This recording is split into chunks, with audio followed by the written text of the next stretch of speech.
The 38th African Union Summit has concluded in Addis Ababa, Ethiopia, with leaders from around the continent meeting to deliberate on a wide range of issues and charting a way forward for the continent. And a top agenda issue was electing a new African Union Commission chairperson. And after a closely contested race, Djibouti's Mahmoud Ali Yusuf emerged as a victor. On this special program, jointly produced with the Ethiopian Broadcasting Corporation, we unpack the key issues discussed at the summit and explore what lies ahead for the new chairman of the African Union Commission. I'm Beatrice Marshall from CGTN. And I'm Shifarao Lako from the Ethiopian Broadcasting Corporation.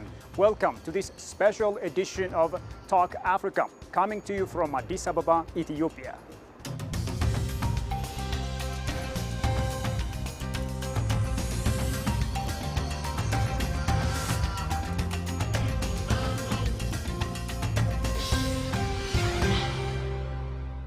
And joining us now to unpack what lies ahead for the African Union are Dr. Theodros Mekonnen Gabrewold, Senior Country Economist at the International Growth Center, London School of Economics and Political Science, Dr. Jonas Ashine, Associate Professor of Political Science and International Relations at the Addis Ababa University, and Dr. Jonas Adaye, Director of the Institute of Peace and Security Studies at the Addis Ababa University.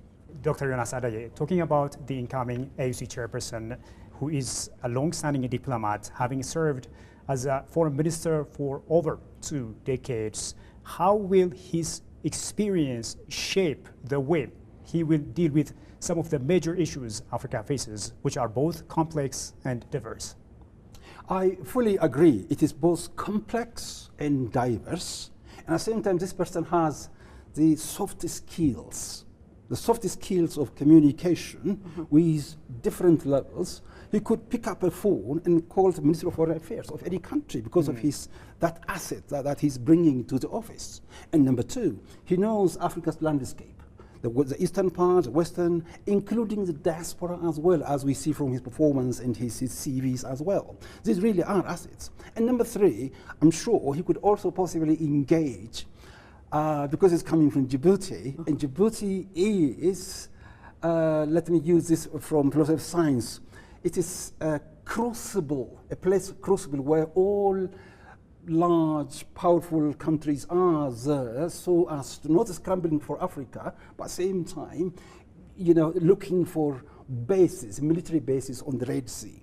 And he possibly can also utilize to engage countries like China, for instance, to engage to play their roles. At the same time, Japan or the West as a whole, USA, he has this skill. These are really blessings for us at the same time. Right. Not only that, also he has this contagious personality to just keep quickly reaching out to others, those who might disagree with each other. He might also play the role of mediation as well. So these are some of the points I like to mention. Right. So what should be the top priorities of the Commission in the first 100 days? Of course, there is no, the sort of the elephant in the room or the biggest issue would be consolidating the AfCFTA, dealings and negotiations and completing that and sort of bringing it down to sort of the ground. It would be a very high priority because, as Professor Jonas has mentioned, bringing the citizens together means economically empowering, integrating the continent, countries of the continent, looking at complementarities on trade and what we can produce on our productivity. That is going to be facilitated by having a stronger trade integration, a stronger economic mobility across the different countries. So I would imagine that consolidating on that trade treaty would be, a big step. Right, Dr. Ashine? As I said before, Africa is navigating in a very changing world the last 8 years. So the next 100 days would be very fast. So the question is whether African Union would be changing itself according to the world, to be part of the changing world. Not only to be part of the changing world, but also to shape the changing world. Because to shape the changing world, you should change yourself. To what extent African Union, through the leadership of Mahmoud Yusuf, would able to respond, able to speak to itself to speak to the people, speak to different branches and aspects of Pan-Africanism, which could be a cross-border community, popular Pan-Africanism, the intellectual Pan-Africanism, or the institutional Pan-Africanism, CFTA. Right. So the Parliament, to what extent these different aspects of Pan-African Union, Pan-Africanism could deliver strategic leadership so that Africa influences the changing world, the changing world order, which is changing in a very disorderly manner. Right. So to what extent he would lead the continent and AU to put an impact on the changing world order. Dr. Adayo. Okay, the next 100 days, number one, a quick cessation of hostilities, quickly, to be honest, across Africa, particularly DRC and Sudan. Number two, let the new chairperson also push forward for Africa's seat in the UN Security Council. Let that voice be heard. Number three, this competition over Africa, because Africa is now becoming a darling of both West and East for its natural resources, particularly from the West. And now you can see also competition between Europe and America. And Russia, China, India, Turkey, and Saudi Arabia really are coming in. So here, let's prioritize what are really the needs for us for peaceful coexistence and to make Africa win and be great again. Dr. Ashine, one of the issues that was a highlight of the just ended AU summit was the issue of peace and security. And, a lot of resolutions have been put out, proposals have been put out over the years, but we're still seeing protracted conflicts in the Sahel region, in the DRC, Eastern DRC, in Sudan. What are the weaknesses of the peace and security architecture of the African Union that has been unable to contain these conflicts? The peace and security architecture has has never been harmonized with the REX. The response from IGAD, the response from East African Community or SADC or ECOWAS has not harmonized with the African Union infrastructure. Second, there is no African Union always face difficulty with facing or responding to the intervention from outside of the country, extra-regional intervention from the nearby regions and from the superpowers, middle powers. African Union was not in a position to respond to that, at least to use its platform. For me, Africa's problem is not only Africa's problem. Africa's problem is a function of global, beyond extra-regional, the projection of power from very far states, ambitious states here and there. So Africa's problem in quotation is a part of the global problem. There is a serious structural contradiction that manifests here and there, but also it is a collective problem of every African state. State and society contradiction, which is now manifested in different parts with different language, which we articulate different categories. So how can the peace and security architecture be reformed so that we are not having this discussion at every AU summit about resolving conflict? The way we structure the very architecture itself is dependent upon the objective reality on the ground in Africa. Who is funding Africa's peacekeeping mission as a whole? The West. Yeah. And we are not funding. We had Obasanjo's formula where we have to have some tax on flights coming on tourism. We also had Kagame's formula at the same time, so as to make Africa reliant on itself. But that's not yet restructured. So now we are really looking for that restructuring that is looking into oneself. For instance, 2020 was labeled as silencing of the gun, now to 2030.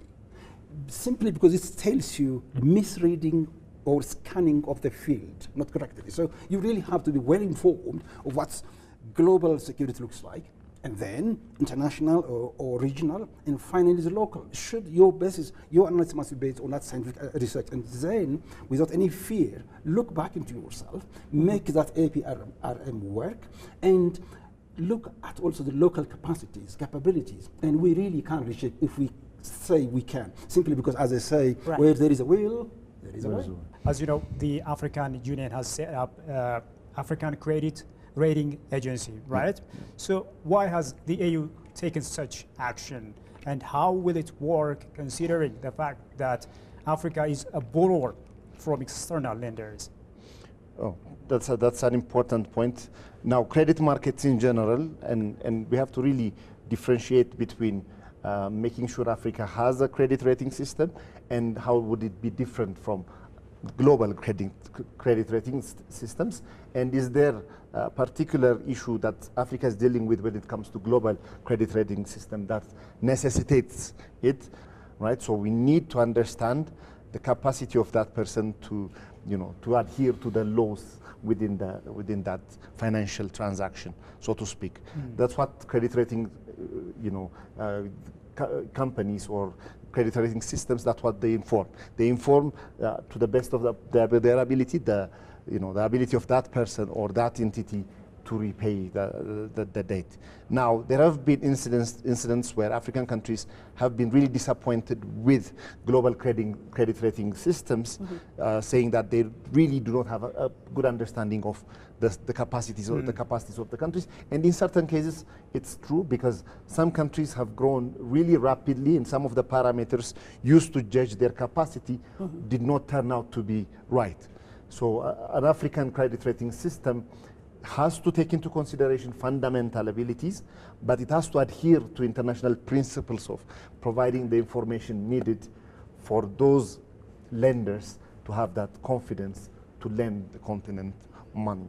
Otherwise, it would not, if you are creating it for the sake of creating it, it will not be effective and it would not work. All right, gentlemen, thank you all very much, but we are going to take a short break now. And when we come back, we will continue looking at the just concluded African Union Summit and what is ahead for the incoming African Union Commission Chair. Stay with us.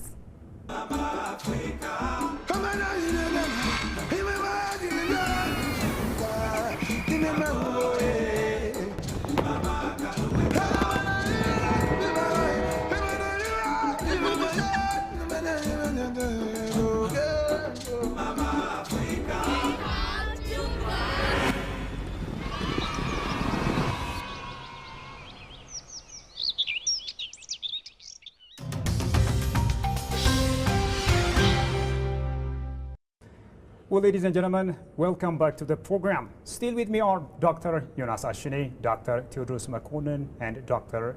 Jonas Adaye. Do stay with us. Now, Dr. Jonas Adaye, come to you. As you know, several countries, including Sudan, Burkina Faso, Mali, and Niger, did not attend this summit because of sanctions applied using PSC protocol, Lomé Declaration, AU Charter on Democracy and Elections, as well as Accra Declaration and the AUC Constitutive Act. So, Dr. Jonas, why has sanctions not served as a deterrent to different coup d'etats? I think we should just go an inch into military science, and in civil military relations, military are seen as balancers in the society. When there is excessive power of a state led by, say, civilian control, and when the mass are, having hidden the disorder, when the state, the very survival of the state is in question, because of structural questions, then they come in. And maybe so as to pave the way for peaceful transition of governments as a whole in Africa, there must be structural problems fully studied, understood, and these should be addressed. These include, as Dr. Theodorus has been mentioning, the economic aspect, the political aspect, as Professor Jonas has been mentioning time and again. So I think sanctions can't deter simply because sanctions don't address the causes, but they deal with symptoms only. And that symptom treatment, most of the time, remains simply transient. It doesn't really sustain. And that's a fundamental issue, because the people have hunger for democracy and development. Citizens, those who are paying the tax, are looking for their social contract to be renewed depending upon terminal or regular votes. And also they like to be the sort of sovereignty. It's not a power. So I think these are fundamental issues that need to be addressed, maybe in the new leadership of the AUC chair. Interesting.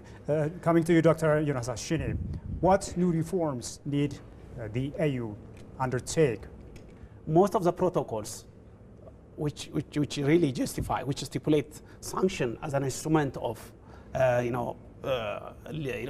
stopping unconstitutional change of government, were targeted in different social political conditions.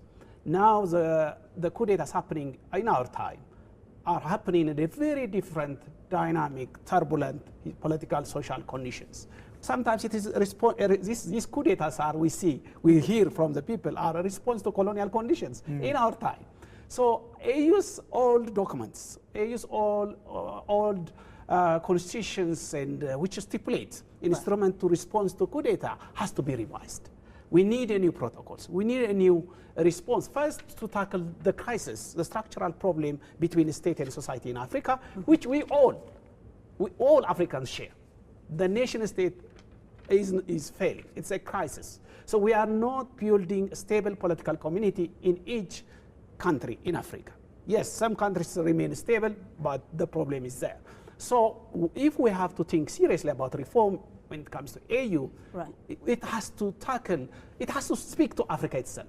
What is the problem? What are the major contradiction between state and society in Africa, which led to coup d'etats, which led to civil wars, which led to corruption? So we cannot sanction corruption, but we sanction coup d'etat. So African Union has to prioritize each agenda of the contradiction between the state and society in the continent, which the founding fathers of Africa already told us. They told us about the pitfalls of national consciousness, the pitfalls of exclusion and the non-pluralistic political system. So that has to be addressed at the continental level, but also in line with each state's political agenda and aspiration. Right, so I want to bring you back, Dr. Tedros, because you talked earlier about where the African Continental Free Trade Area is at the moment. And it was hailed at its inception as a game changer for Africa, but we are not seeing very much progress. First of all, what should the new AUC leadership do to accelerate implementation of the AfCFTA on the continent? Yeah, thanks. This is actually a very fundamental question. So two things. I think there is sort of an illusion in trying to really put AfCFTA as a pedestal and say would be a solution to all the problems. But in the short to medium term, I don't think we should expect a lot of outcome to come from the AfCFTA. One of the primary reasons is that of trade complementarity. So we have sort of structured our economy, first of all, depending on our capabilities, but then also how trade has been in the past, how has it been structured. So we respond to incentives. So far, within the African continent, our trade has not been complementary as we would like it to be. Most of us are producing the same thing and selling it to other countries and importing pretty much similar things from those countries. If you wanted to close this and do trade within ourselves, then we want that trade complementarity to exist. But of course, in the long run, when the incentives are kept in a certain place in the long term, then economic incentives, investments will realign and we'll start producing things that would be complementary to each other. So in the long run, I would imagine that AfCFTA would be beneficial economically, but in the short to medium term, I don't expect that. So we have to start with that in mind. The outgoing chairperson of the African Union Commission, Faki Mahamat, in his final speech, talked about how the rapid and intense geopolitical upheavals that characterized international affairs during his 2 terms in office were destabilizing, particularly for Africa. So what should the African Union chairperson's key priority be in this shifting global order? Understand that for each and every black conflict, there is white origin and white basis, which entails that there must be global partnership, such as Africa now started to join BRICS and many other new partners, without disregarding the old ones as well. Because we are Africans, we say we have Ubuntu philosophy, where we say if you want to go fast, go alone. If you want to go far, go together. So we like to go fast and far. So go alone as reflecting African culture, and go together reflecting global culture at the same time. Now the new chairperson who came to power should learn from the past and reshape, reframe the previous way of working, the way of, say, only tallying with China or going only with US, or these areas most of the time have been sort of fault lines in Africa. That is lack of similar voice. Let me take a practical example.